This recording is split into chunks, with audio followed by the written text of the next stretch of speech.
इसी तरह के वीडियो देखने के लिए सिद्धि का मेहता स्टूडियो को लाइक एवं सब्सक्राइब करें। रात हो गई है, बस रात को रुक जाएं, खाने के लिए भोजन मिल जाए और सुबह होते ही वृंदावन चले जाएंगे। उस व्यक्ति ने कहा, बाबा हमारे गांव में सबसे बड़ा भक्त एक है। क्या नाम है उसका? कि उसका नाम है अजामिल, और आपको भोजन भी मिलेगा और भगवान ने चाही तो आपको दक्षिणा भी मिलेगी। अब संतों को क्या मालूम किस दक्षिणा की बात कर रहा है ना। संत जैसे ही गए अजामिल, और आज वो भक्त कहने, आज मैंने ये संतों को ऐसे घर भेज दिया है जिंदगी भर याद रखेंगे। अब संत जैसे ही अजामिल के घर पे पहुंचे, अजामिल घर में नहीं था, वो तो चोरी करने के लिए गया था, डाका डालने के लिए। उसकी पत्नी थी गड़का। अजामिल किसी से नहीं डरता था, डरता तो अपनी पत्नी से डरता था। और आजकल डरना भी चाहिए, भलाई भी उसी में है। हाँ, प्रेम से बोलेंगे राधे राधे, डरना भी चाहिए, भलाई भी उसी में है। अब जैसे ही संत पहुंचे, जाकर के, बेटा भक्त अजामिल बाहर निकल करके आओ, आज संत तुम्हारे घर पे आए हैं, तुम्हारे घर पे कीर्तन करेंगे, तुम्हारे घर पे भजन करेंगे, तुम्हारे घर पे आज भोजन करेंगे। अब गड़का निकल के आई, जैसे गड़का निकल के आई, संतों ने कहा, बेटी भक्त अजामिल कहाँ है? गड़का ने कहा, बाबा मेरे पति कोई भक्त नहीं है, वो तो बहुत बड़े चोर डाकू हैं, किसी ने आपको गलत रास्ता बता दिया। संतों ने कहा, बेटी कोई बात नहीं है, किसी ने हमको गलत रास्ता बता दिया, हम जा रहे हैं। जैसे संत जाने लगे ना, आज गड़का विचार करने लगी, सोचने लगी कि आज मेरा कितना बड़ा सौभाग्य है कि आज मेरे घर पे संत पधारे और आज मेरे दरवाजे से संत भूखे जा रहे हैं। गड़का ने कहा, बाबा एक काम करो ना, मेरी बात सुनो, मेरे घर में इतनी पवित्रता नहीं है, शुद्धता नहीं है कि मैं अपने हाथ से बना करके आपको भोजन खिलाऊं। पर एक काम करो, आटा ले लो, दाल ले लो, घी ले लो, टिक्कर बना के खा लो, इसमें क्या दोष है? चेला ने कहा, गुरु सही तो कह रही है, आटा दाल चावल ले लेते हैं, टिक्कर बना करके खा करके सो जाएंगे, सुबह वृंदावन चलेंगे। संत रुक गए। संतों ने एक पीपल के पेड़ के नीचे आसन लगा लिया, गड़का ने आटा दाल चावल सब दे दिया। संतों ने बढ़िया सुंदर टिक्कर बनाई और टिक्कर बना करके और थाली में सजा करके गुरुजी को दिया। गुरुजी लो, राम जी को भोग लगाओ और भोग लगा कर गरम गरम आप पाओ। गुरुजी ने राम जी को भोग लगाया, भोग लगा करके और जैसे ही प्रसाद की थाली रख करके सामने खाने के लिए बैठे, आज गुरुजी की आंखों में आंसू निकल पड़े। चेला ने पूछा, गुरुजी क्या बात है, क्यों रो रहे हो? गुरुजी ने कहा, बेटा रो तो इसलिए रहा हूं कि आज दुष्ट का मैं अन्न खा रहा हूं, दुष्ट का अन्न खा रहा है, इसको सुधारूं तो सुधारूं कैसे? नहीं, हमारा संत बनने का मतलब क्या है?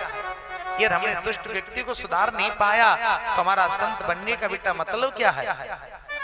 आज एक चेला ने कहा, गुरुजी बोल देना ब्राह्मण है, सो गायत्री मंत्र का जाप किया करे, सब उसकी बुद्धि ठीक हो जाएगी। गुरुजी ने कहा, बेटा इतना वो कहाँ है कि गायत्री मंत्र का जाप करे?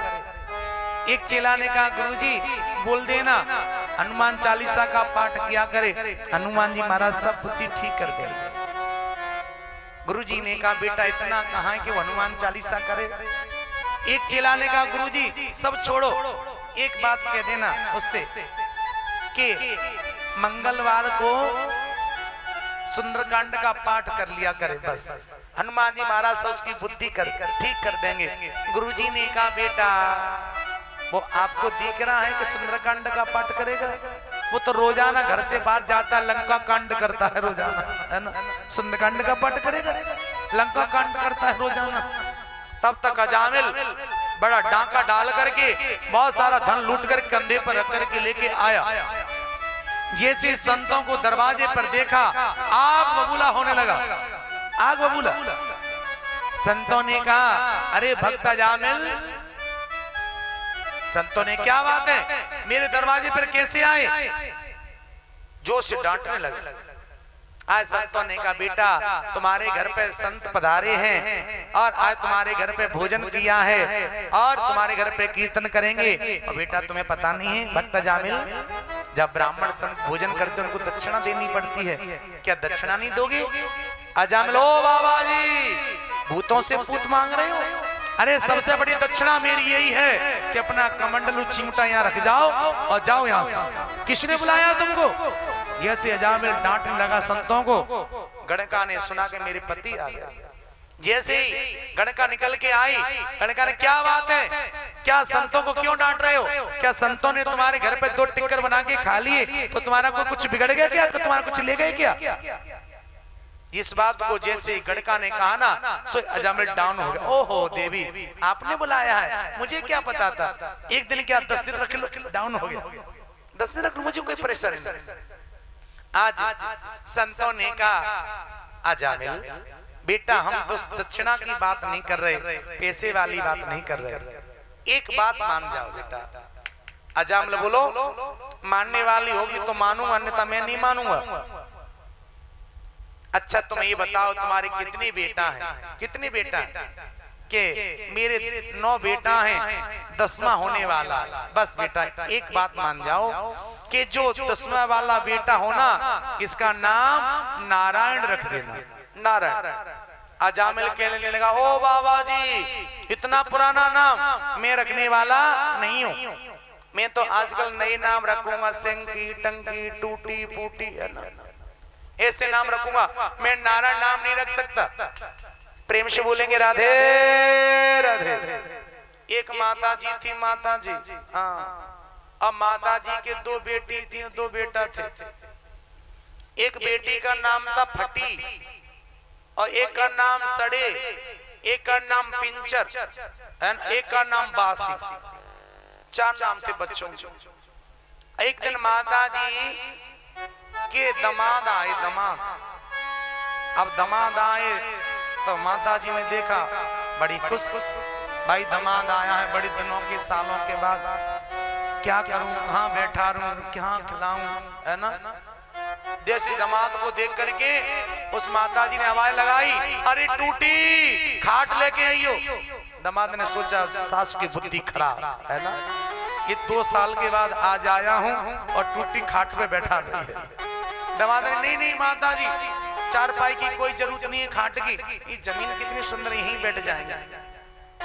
माता जी ने कही लोग देखेंगे तो क्या कहेंगे पड़ोसी, दामाद आया है उसको जमीन पे बैठा रही। नहीं नहीं मैं कुछ बिछाने के लिए मंगाती हूँ। आवाज लगाई अरे फटी ने दरी लेके आइयो, दरी लेके आइयो। दामाद ने सोचा सास की बुद्धि खराब है ना, मतलब टूटी खाट पे बैठा रही थी, अब फटी दरी पे बैठा रही है ना। नहीं नहीं माता कोई जरूरत नहीं है ना, कोई जरूरत नहीं है, बैठ जाएंगे, जमीन बढ़िया सुंदर जगह है ना। आज सास ने सोचा कि दामाद आए हैं, सुबह के चले होंगे, भूख लगी होगी, ला खाना मंगाती हूँ, है ना, खाना खाओ पहले। नहीं नहीं माता जी घर से चले थे तो खा करके आया हूँ। अरे सब लोग आते हैं, कोई भूखा आता है, सब खा के आते हैं, खाना तो खाना ही पड़ेगा। आवाज लगाई अरे बासी खाना लेकर के आइयो। दामाद ने सौ से बुद्धि सास की खराब है ना। देखो अभी मैं टूटी खाट पे बैठा रही थी, अब फटी दरी मंगा रही, तब बासी खाने मंगा रही। नहीं नहीं कोई जरूरत नहीं है खाना खाने की, पेट भरा हुआ है। सास ने सोची दामाद को आज व्रत होगा, खाना नहीं खाते हो, अरे न लाओ व्रत है तो आपका फल मंगाती हूँ, फल खा लेना, है ना। आवाज लगाई अरे सड़े ने फल लेके आइयो। दामाद ने सोचा सास की बुद्धि खराब है ना, सड़े फल मंगा रही है, मिली नहीं, कोई जरूरत नहीं, आप तो बस बैठ जाओ, है ना, बैठ जाओ। आज बैठ करके बातें हुई और सब घर पे ठीक है, हाँ सब बढ़िया है, बड़े दिनों के बाद आए हो, हाँ आपकी याद आई तो मैं आ गया, समय मिलता नहीं है। अब दामाद ने कहा माता जी आपसे मिल लिया, आपकी याद आ रही थी, अब मैं चलूं, तुम्हारी बेटी घर पे अकेली है, काम घर पे बहुत है, परेशान हो रही होगी, आज रुक जाते। नहीं फिर कभी आऊंगा। कैसे जाओगे? बस बस यहाँ से पैदल चला जाऊंगा, रोड से वाहन पकड़ लूंगा। अरे नहीं नहीं लोग देखेंगे तो क्या कहेंगे, फलाने का दामाद पैदल पैदल जा रहा है, मैं रिक्शा मंगाती हूँ। रिक्शा आवाज लगाई, अरे पिंचर रिक्शा लेके आई हो जल्दी। दमाद सोचा सास की बुद्धि करा, है ना, पिंचर रिक्शा मंगा रही, नहीं नहीं मैं ऐसे चला जा। कहने का मतलब है ऐसे नाम रखने से कोई फायदा नहीं है अपने बच्चों का, कोई फायदा है, कोई फायदा नहीं। अपने बच्चों का नाम रखो तो भगवान के नाम से मिलता जुलता रखो, भगवान से नाम से मिलता। अरे कम से कम भगवान का नाम नहीं ले पाएंगे, भगवान का भजन नहीं कर पाएंगे, तो कम से कम अपने बेटा का नाम पुकारेंगे 2-4 बार तो भगवान का नाम तो अपने मुंह से निकल जाएगा। आज गणिका ने कहा क्या तुम छोटे बच्चे का नाम नारायण नहीं रख सकते? ओहो देवी आप कह रही हो ना, एक का क्या 10 का रख लो। संतों ने कितना सुंदर मंत्र बता दिया, छोटे पुत्र का नाम नारायण रख दिया। संत चले गए वृंदावन के लिए। देखिए अब अजामिल अपने बेटा से बड़ा प्रेम करता, बड़ा प्रेम, बड़ा प्रेम। देखो आपको कोई संत मिले, महात्मा मिले, तो कई महात्मा से पूछना क्यों भैया कौन से नंबर के हो, कैसे संत बन गए, तो वो यही कहेगा कि बीच के। क्यों? बड़ा वाला बेटा होता है ना, बड़ा पिताजी को बहुत प्यारा होता है, पिताजी नहीं छोड़ते उसको, और छोटा वाला बेटा होता है वो माँ को ज्यादा प्यारा होता है। अब बीच वाले की तो राम भरोसे गाड़ी चलती है बेचारे, है ना, तो बीच वाला तो संत ही बन जाता है। जितने संत होंगे सब बीच वाले। अब ये अजामिल है ना, अपने बेटा छोटे से बड़ा प्रेम करता है। आओ बेटा नारायण खाना खा लो, आजा बेटा नारायण सो जाओ, चलो बेटा नारायण खेलने के लिए चले, चलो बेटा घूमने के लिए चले, नारायण नारायण हमेशा पुकारता रहता था। एक दिन यमराज ने अपने दूतों से कहा कि जाओ अजामिल का पाप बहुत बढ़ रहा है, उसको गले में रस्सी बांध करके खींच करके लेके आओ और नरक में लाके डाल दो। ये से यमराज के दूत आए, अजामिल चारपाई पे सो रहा था, यम के दूत गले में रस्सी बांध करके और अजामिल को जैसे खींचकर ले जाने लगे, अजामिल चिल्लाने लगा। थोड़ी दूर पर उसका बेटा नारायण चिल्लाता, अजामिल चिल्लाने लगा जोर जोर से, बेटा नारायण, बेटा नारायण मुझे बचाओ, मुझे बचाओ, ये मुझे कोई गले में रस्सी बांध कर खींच करके लेके जा रहे हैं। जैसे बेटा नारायण नारायण नाम पुकारने लगा, तुरंत भगवान के पार्षद आ गए, भगवान के पार्षद। भगवान के पार्षद ने कहा इसको कहां लेके जा रहे हो? किसने पाप बहुत किया है, इसको नरक में जाके डालेंगे, नरक में डालेंगे इसको ले जाकर। भगवान के पास तो नहीं कहा इसको नरक में नहीं ले जा सकते, क्यों कि इसने नारायण नाम पुकारा है। यमराज के दूतों ने कहा इसने नारायण नाम थोड़ी पुकारा है, इसने अपने बेटे का नाम पुकारा है।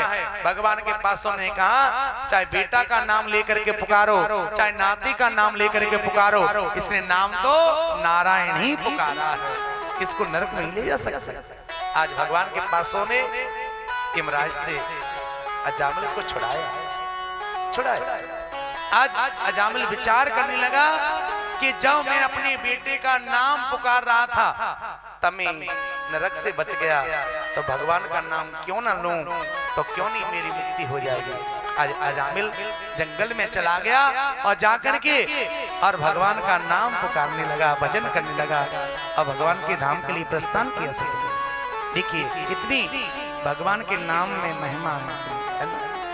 यमराज अजामिल नरक से बच गया अपने बेटे का नाम लेकर के। तो कहने का मेरा मतलब है अपने बेटाओं का नाम रखो तो भगवान से मिलता जुलता रखो। कम से कम अपने बेटा का नाम नहीं पुकार, भगवान का नाम नहीं पुकार पाएंगे तो बेटा का नाम पुकारोगे तो कम से 10-20 बार भगवान का नाम तो निकलेगा। सुखदेव जी कहते हैं राजन परीक्षित, और आज जो हिरण्यकशिपु है, हिरण्यकशिपु का जो भाई था हिरण्याक्ष, कल आप लोगों ने कथा सुनी थी, हिरण्याक्ष का उद्धार 12 भगवान ने किया था। हिरण्यकशिपु उसी दिन से भगवान से दुश्मनी मानने लगा था, दुश्मन। आज हिरण्यकशिपु कहता है कि भगवान से मैं अपने भाई का बदला लेकर के मानूंगा। हिरण्यकशिपु की पत्नी का नाम है कयाधु, 3 पुत्र हो गए सज्जनों, चौथा हुआ नहीं।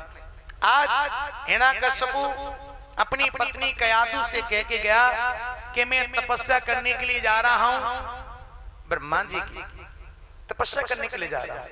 आज हिरण्यकश्यपु तपस्या करने के लिए चला गया सज्जनों। आज इंद्र आए पीछे से और कयाधु को मारने लगे। नारद जी ने कहा, इंद्र एक कयाधु को कहां लेके जा रहे हो? इसको मारेंगे। क्यों? कि इसके गर्भ में जो बालक है उसको मारेंगे। नारद जी ने कहा, नहीं, कयाधु के गर्भ में जो बालक है वो भगवान नारायण का भक्त प्रहलाद है। प्रहलाद उसको छुड़ाया। कयाधु को लेकर के नारद जी अपने आश्रम में लेके गए सज्जनों। अब समय कैसे निकले, समय कैसे पास हो?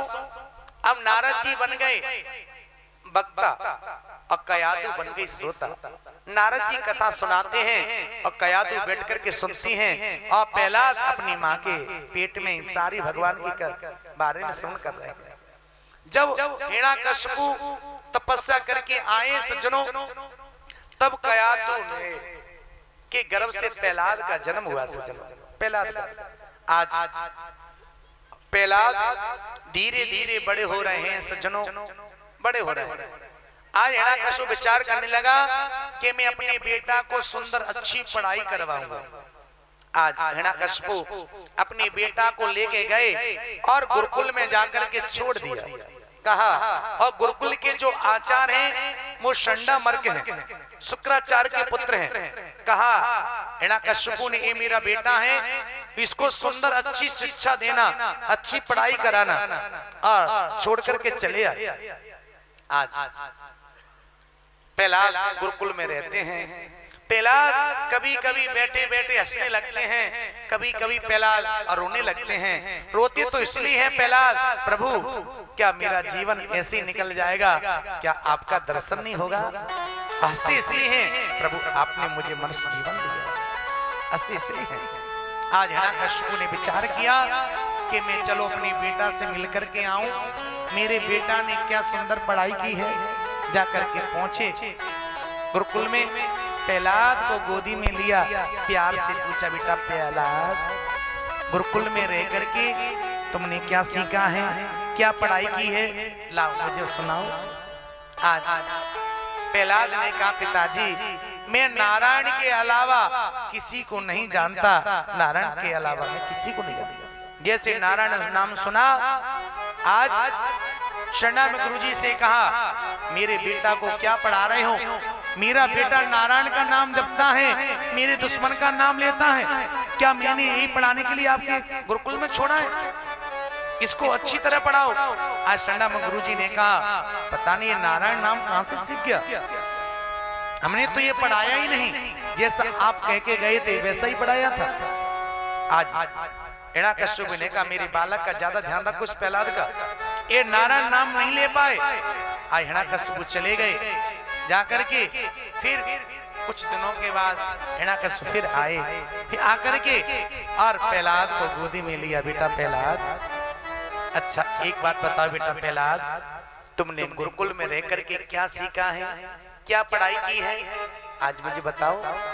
आज प्रहलाद मन में विचार करने लगे, सोचने लगे कि जब पिताजी आते हैं तो सुंदर शिक्षा के बारे में पूछते हैं और मैं नारायण के अलावा जानता नहीं हूं। आज प्रहलाद विचार करने लगे, आज मैं हकीकत है सो मैं बता ही देता हूं। आज प्रहलाद कहने लगे, पिताजी मैंने अब तो 9 बातों को सीख लिया है। बेटा गुरुकुल में रह करके तुमने 9 बातें कौन सी सीखी हैं, मुझे बताओ। आज प्रहलाद कह रहे हैं, सुनो पिताजी, कि श्रवणं कीर्तनं विष्णु स्मरणं पातु सेवनं अर्चनं वंदनं दास्यं सख्यमातु निवेदनम्। और नवदा भक्ति बता रहे हैं, प्रथम भगत संतन कर संगा और दूसरी रति मम कथा प्रसंगा।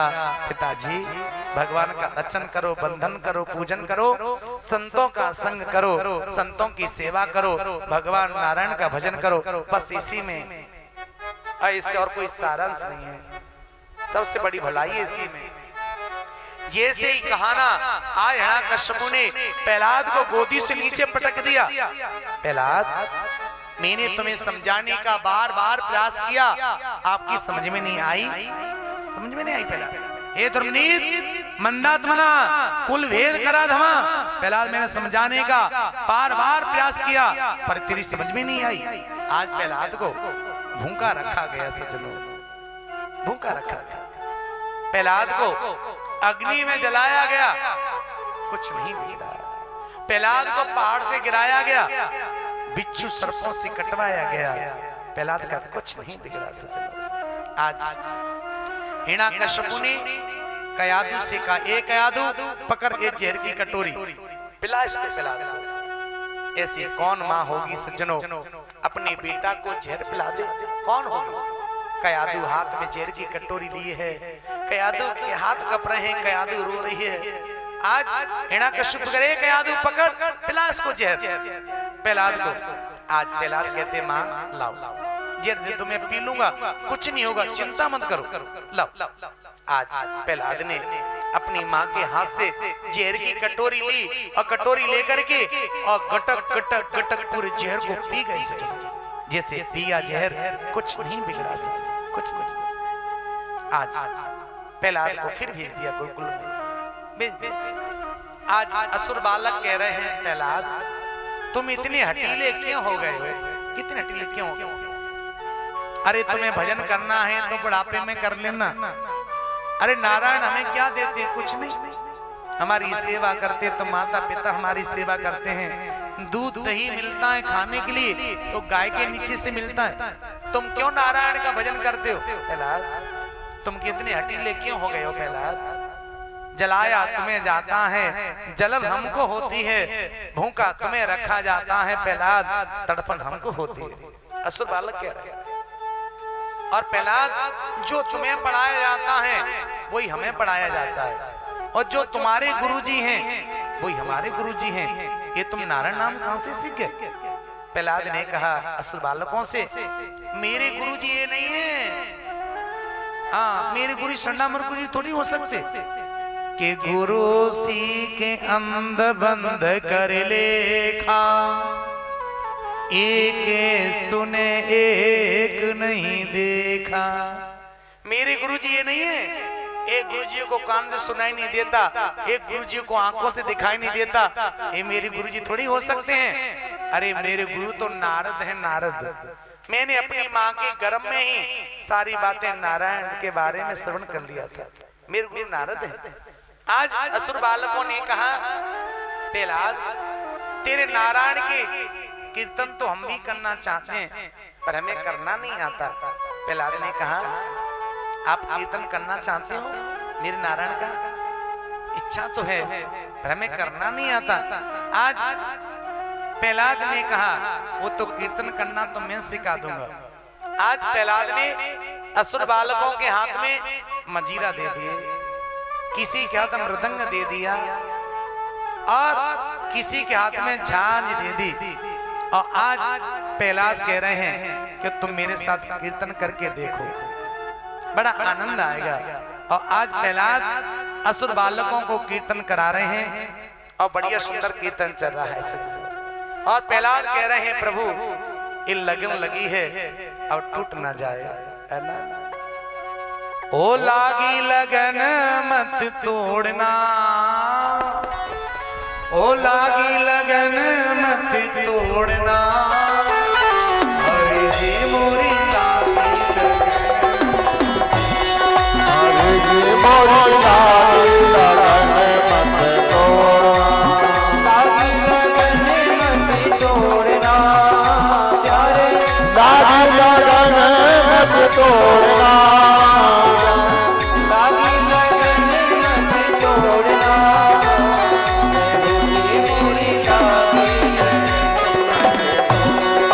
मोरी लागी लगन मत तोड़ना।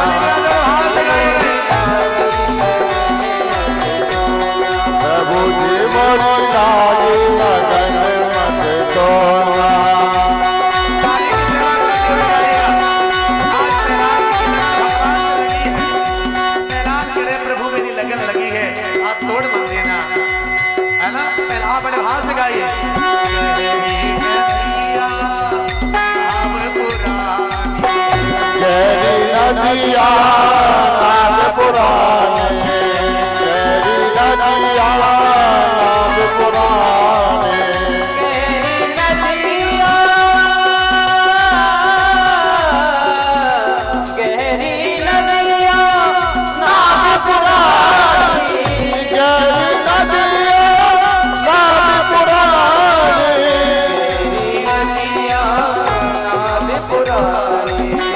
गहरी नदिया नाद पुराने, डीजे बाबा रे मत छोड़ना, प्यारे डीजे बाबा रे मत छोड़ना,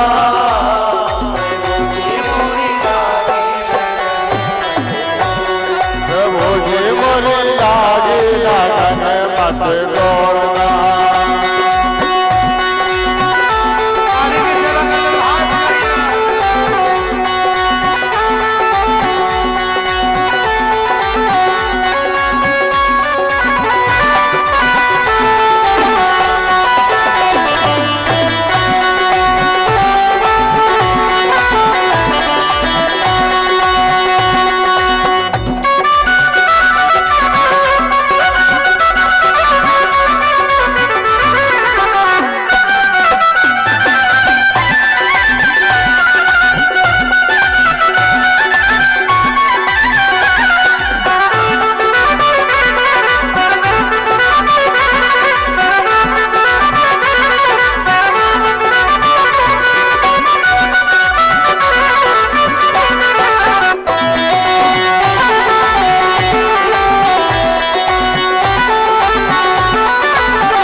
तू ही शेख मेरा तू ही साहूकार है, तू ही शेख मेरा तू ही साहूकार है, तू ही शेख मेरा तू ही साहूकार है, तू ही शेख मेरा तू ही साहूकार है, तू ही शेख मेरा तू ही साहूकार है, तू ही साहूकार मेरा तू ही साहूकार है, तू ही साहूकार है, तू ही साहूकार है, तू ही शेख मेरा तू ही साहूकार है, तू ही शेख मेरा तू ही साहूकार है, ब्याज पे ब्याज मत जोड़ना, प्यारे प्याज पे ब्याज मत जोड़ना,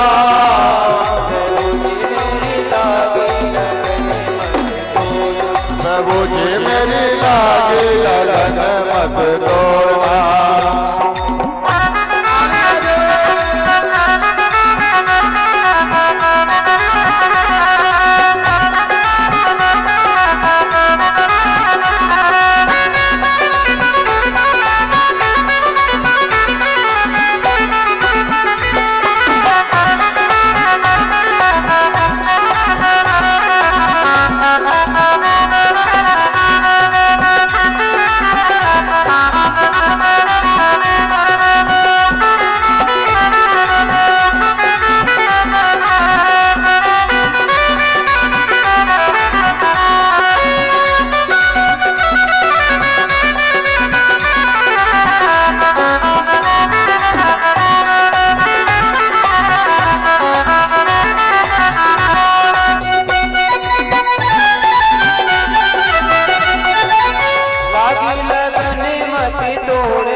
मत तोड़ना, प्रभु जी मोरी लागी लगन मत तोड़ना, प्रभु जी मोरी लागी लगन मत तोड़ना, प्रभु जी मोरी लागी लगन मत तोड़ना, प्रभु जी मोरी लागी लगन मत तोड़ना, प्रभु जी मोरी लागी लगन मत तोड़ना। प्रेम से बोलेंगे राधे राधे। आज पहला असुर बालकों के साथ कीर्तन कर रहे हैं और आज शंडम गुरुजी ने सैनिकों से कहा एक काम करो, जाओ भैया कीर्तन बंद कराओ, ये इनके पिताजी आ गए ना तो गड़बड़ हो जाएगी सब। आज सैनिक गए, देखा कि असुर बालक नाच रहे हैं, सैनिक नाच और प्रहलाद नाच रहा है। सैनिकों ने जैसे प्रहलाद को पकड़ा, सैनिकों ने प्रहलाद भैया क्यों कीर्तन कर रहा है तू? तेरे पिताजी आए गए तो तेरे को भी डांट पड़ेगी, हमको भी डांट खानी पड़ेगी। जैसे सैनिकों ने प्रहलाद को पकड़ा और सैनिकों को ऐसा करंट लगा कि वो भी नाचने में मस्त हो गए, वो भी नाचने लगे, वो भी नाचने लगे। आज गुरुजी ने देखा कीर्तन क्यों नहीं बंद हो रहा है, मैं चल के बंद कराऊं। शंडा में गुरुजी जैसे पहुंचे, देखा असुर बालक नाच रहे हैं, सैनिक नाच रहे हैं, प्रहलाद नाच रहा है। जाकर गुरुजी ने प्रहलाद को पढ़े, भैया प्रहलाद क्यों कीर्तन कर रहा भैया तुम नारायण का? तेरे पिताजी आ जाएंगे तो तेरे को डांट पड़ेगी, हमको डांट खानी पड़ेगी। जैसे ही शंडा में गुरुजी ने जैसे प्रहलाद को पकड़ा, उनको ऐसा करंट लगा कि वो भी नाचने मस्त हो गए, वो भी नाच रहे। बढ़िया सुंदर कीर्तन चल रहा है। आज हिरण्यकश्यप ने मन में सोचा चलो मैं देख करके आऊं मेरे बेटा के अंदर कुछ चेंजिंग आई कि नहीं। जैसे ही हिरण्यकश्यप आए, देखा ओहो एक गुरुजी कीर्तन करवा रहे हैं नारायण का। देखा सैनिक नाच रहे हैं, असुर बालक नाच रहा है, नाच रहे हैं, प्रहलाद नाच रहा है, गुरुजी नाच रहे हैं। वो तो अच्छा हुआ कि हिरण्यकश्यप ने प्रहलाद को पकड़ा नहीं। यदि हिरण्यकश्यप प्रहलाद को पकड़ लेते तो उनको भी नाचने से कोई रोक नहीं सकता था। हिरण्यकश्यप ने प्रहलाद को पकड़ा नहीं, अपनी गदा ली और गदा लेकर के और जैसे जमीन पर पटकी, जोर की आवाज हुई, कीर्तन बंद हो गया। आज कहा ओहो आप ही मेरे बेटा से नारायण का नाम कीर्तन करा रहे हैं। शंडा में गुरुजी ने कहा तुम्हारी सौगंध खा के कह रहे हैं, हम तो कीर्तन बंद कराने के लिए आए थे, हमें तो ऐसा करंट लगा कि हमें तो होश ही नहीं रहा, होश नहीं रहा। आज हिरण्यकश्यप ने कहा प्रहलाद मैंने तुम्हें समझाने का बार बार प्रयास किया पर आपकी एक समझ में नहीं आई। प्रहलाद अब मैं तुमसे बाद में निपटूंगा, आज तेरे नारायण से निपट लेता हूं। बता तेरा नारायण है कहां? आज प्रहलाद ने कहा पिताजी कहां नहीं है मेरा नारायण, सब जगह है, कहां नहीं? बता इस खम्भे में है। हाँ पिताजी है। आज प्रहलाद की बात सिद्ध करने के लिए आज भगवान खंभे में से प्रकट हो रहे हैं सज्जनों। हिरण्यकश्यप ने तलवार लेकर के और जैसे खंभे में मारी तो नृसिंह भगवान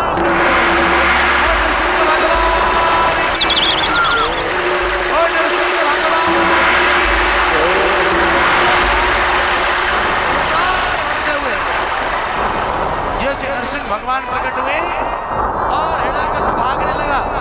भगवान ने दौड़ करके हिरण्यकश्यप को पकड़ा, अपने पैरों पर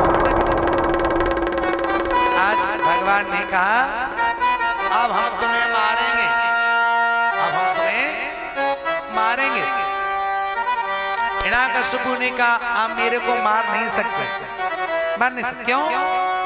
कि मैंने ब्रह्मा जी से वरदान मांगा है कि मैं ना गदा से मरूं ना तलवार से मरूं। भगवान ने कहा आप ही बताओ, हमारे हाथ में गदा दिखाई दे रही है कि तलवार दिखाई दे रही है? हम तो अपने बड़े बड़े नाखूनों से तुम्हारे पेट को चीर रहे हैं, फिर भी तुम मेरे को मार नहीं सकते कि मैंने ब्रह्मा जी से वरदान मांगा है कि मैं ना रात में मरूं और ना मैं दिन में मरूं। भगवान ने कहा आप ही बताओ, रात दिखाई दे रही है कि दिन दिखाई दे रहा है? कि ना तो रात है ना दिन है, हमने तो स्पेशल गोधूली बेला बनाई आपके लिए मारने के लिए, फिर भी आप मेरे को मार नहीं सकते कि मैंने ब्रह्मा जी से वरदान मांगा है कि मैं ना बाहर मरूं ना अंदर मरूं। भगवान ने कहा आप ही बताओ, बाहर हो के अंदर हो? हिरण्यकश्यप कहने लगा प्रभु आपने तो दरवाजे पर अपने पैरों के ऊपर पटक रखा है, फिर भी आप मेरे को मार नहीं सकते कि मैंने ब्रह्मा जी से वरदान मांगा है कि मैं 12 महीनों में नहीं मरूं। भगवान ने कहा हमने लिए आपके लिए 13वां महीना स्पेशल आपके लिए बनाया है। ये अधिक मास कहते हैं 3 साल के बाद आता, आपके लिए बनाया है, फिर भी आप मेरे को मार नहीं सकते कि मैंने ब्रह्मा जी से वरदान मांगा कि ब्रह्मा की बनी हुई सृष्टि में मैं किसी से नहीं मरूं। भगवान ने कहा पागल, हमें ब्रह्मा बनाते,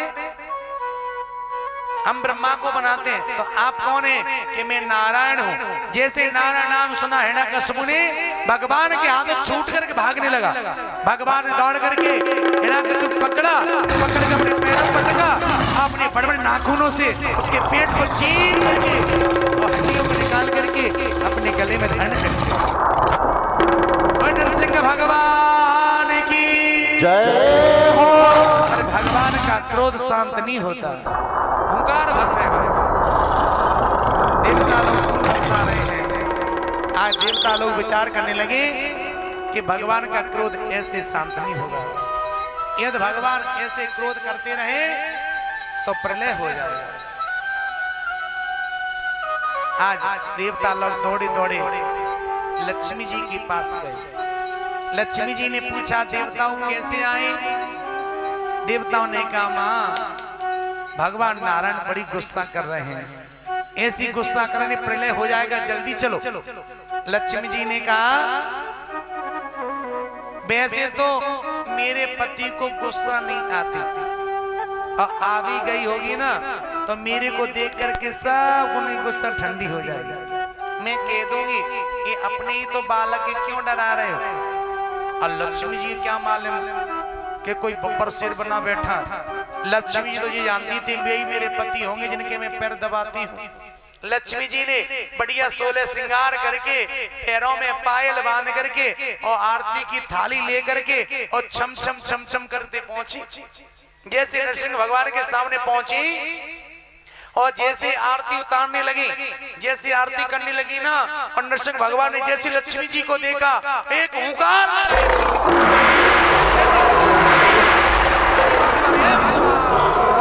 ये मेरे पति नहीं हो सकते, ये तो कबर से कहीं आरती पड़ी है, कहीं थाली पड़ी है। जाकर के लक्ष्मी जी ने भगवान मेरे पति नहीं हो सकते, भगवान हुंकार भर रहे हैं। एक बार लक्ष्मी जी भगवान के पैर दबा रही थी, पैर। भगवान शेषनाग पे सोए हुए थे, भगवान नारायण लक्ष्मी जी पैर दबा रही थी। तो भगवान ने कहा लक्ष्मी जी धीरे धीरे दबाओ ना, पैर लग रही है। तो लक्ष्मी जी और धीरे धीरे दबाने लगी। भगवान ने फिर कहा अरे लक्ष्मी जी कहा है ना आपसे धीरे धीरे दबाओ। तो लक्ष्मी जी और धीरे धीरे दबाने लगी। फिर भगवान ने कहा अरे लक्ष्मी जी धीरे धीरे दबाओ ना। आज लक्ष्मी जी विचार करने लगी मेरे ऐसे कोमल कोमल हाथ से इनके लग रही है ना, और ये तो कहते हैं मेरे से कि मैं बड़े बड़े राक्षसों को मारता हूँ, ये नहीं मारते, मेरे झूठ बोलते को और कोई मारता होगा। प्रभु आप कैसे राक्षसों को मारते होगे? मुझे तो भरोसा नहीं आपके ऊपर, ये मेरे कोमल कोमल हाथों से आपके लग रही है। भगवान ने लक्ष्मी जी से कहा लक्ष्मी जी किसी दिन मौका लगेगा तो आपको दिखाएंगे अपना असली रूप कि हम राक्षसों को कैसे मारते हैं। आज भगवान ने अपना असली रूप लक्ष्मी जी को दिखाया। सज्जनों देवता लोग विचार करने लगे चाहे कुछ भी करो ऐसे भगवान का क्रोध शांत नहीं हो सकता, ऐसे नहीं हो सकता। जब तक प्रहलाद को पास में नहीं लाया जाएगा तब तक भगवान का क्रोध शांत नहीं हो सकता। प्रहलाद को पास में लाया गया, भगवान ने प्रहलाद को अपनी गोदी में बैठा रहा और भगवान के आंखों से आंसू निकल पड़े। प्रहलाद के पूरे सिर को भिगो दिया और जैसे गाय अपने बच्चे को चाटती है जीभ से, ऐसे भगवान अपनी जीभ निकाल करके आज प्रहलाद के सिर को चाट रहे हैं, प्यार करने लगे। आज भगवान कह रहे हैं क्षमा करो पुत्र मोए देर वही आने में। बेटा प्रहलाद क्षमा करना, तुम्हारे पिताजी ने तुम्हें बहुत परेशान किया और तुमने मेरे को बुलाया, मैंने आने में देर लगा दी। क्षमा करो पुत्र मोए देर वही आने में, बेटा क्षमा करना। तो भगवान का एक नाम पड़ गया, बोली भक्त वत्सल भगवान की जय हो।